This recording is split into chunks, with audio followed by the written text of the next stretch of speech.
Papež Frančišek je v nedeljo prisostvoval pri več kot dvodnevnem bogoslužju o prazniku svetega Andreja v pravoslavni cerkvi svetega Jurija v Carigradu. Skupaj z ekumenskim patriarhom Bartolomejem I. sta ob koncu podpisala tudi skupno izjavo. Ob pogledu na ekumensko pot prihodnosti je papež Frančišek preprosto dejal: Vsakemu od vas hočem zagotoviti, da za dosego hrepenečega cilja polne edinosti katoliška cerkev ne namerava postaviti nobenih zahtev, razen tiste glede skupne izpovedi vere. Pripravljeni smo iskati skupaj v luči nauka svetega pisma ter izkušnje prvega tisočletja tiste načine, s katerimi bi lahko zagotovili potrebno enost cerkve v sedanjih okoliščinah. Edino, kar katoliška cerkev želi in to, kar iščem jaz kot škof Rima, torej cerkve, ki predseduje karitativni ljubezni, je občestvo s pravoslavnimi cerkvami. Bogastvo simbolne izraznosti vzhodne liturgije je v njenih številnih blagoslovih, melosu bogoslužnih skladb, vonju dišečega kadila, lepoti bogoslužnih predmetov in govorice kreten, v prepletanju molitve s poslušanjem temeljnega sporočila odrešenja.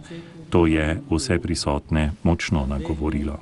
Po papeževih besedah je edinost kristjanov vedno bolj pomembna tudi zato, da lahko skupaj odgovorimo na določene glasove, v prvi vrsti glas revnih. V svetu je namreč vse preveč ljudi, ki trpijo zaradi podhranjenosti, rastoče brezposelnosti, visokega odstotka mladih brez dela in naraščanja socialne izključenosti, kar lahko vodi v kriminalne dejavnosti in celo v rekrutiranje teroristov. Glasu revnih se pridružuje glas vseh žrtev konfliktov. Z globoko bolečino mislim na številne žrtve nečloveškega in nesmiselnega napada, ki je v teh dneh prizadel muslimanske vernike, ki so molili v mošeji v Kanu v Nigeriji. Skaliti mir nekega naroda, zagrešiti ali dovoliti kakršnokoli nasilje, še posebej nad slabotnimi in nebogljenimi, je izredno težak greh proti Bogu, saj to pomeni ne spoštovati podobe Boga, ki je v človeku.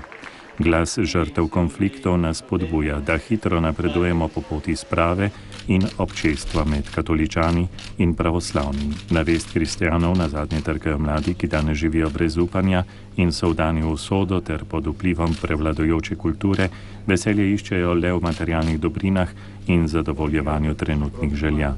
Novi rodovi, opozarja papež, ne bodo mogli nikoli osvojiti prave modrosti in ohraniti živega upanja, če mi ne bomo sposobni ceniti in posredovati pristnega humanizma, ki izvira iz evangelija in tisočletne izkušnje cerkve.